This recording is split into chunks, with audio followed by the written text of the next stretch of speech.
Alright, for now, I call this argument 10. I hate you. She had used the same tone to order a cheeseburger just the other day. The sun had shone, the wind had been strong enough to toss her lovely blonde hair, and she hadn't told me she hated me as if it was an undeniable fact. Yes, I'm sure, I replied. Are you listening? I always listen. You're being very blasé about this, she said. I taught you that word, I remarked. You've taught me nothing. The last comment had been said more quietly. Lies were quiet things, I had found, when they are meant to suffocate a harsh truth. Leave me alone, she said. As she did so, I saw the pouting child, and days that used to include things other than arguments, like reading books at the park. I thought that was what this was all about. I hate you, she said again, as if expecting some reaction from me.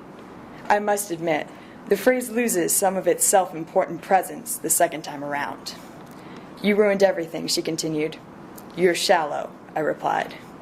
She put her hand against her forehead. It was cool because of the tiling. Why do you say things like that? Why will you never accept my help?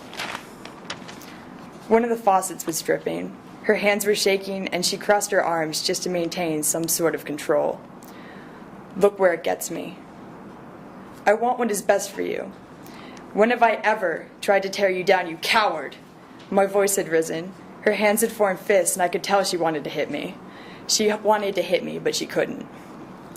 Get out. Do you really want that? Get out. I knelt beside her, only able to see one of her eyes. She wouldn't look at me. She was such a child.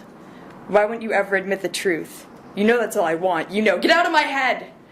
Her hands were gripping her ears. Her eyes snapped shut. The room seemed to be colder than ever.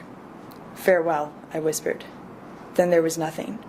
The sink dripped and I was gone, receding to some dark corner. She was, for all intents and purposes, alone.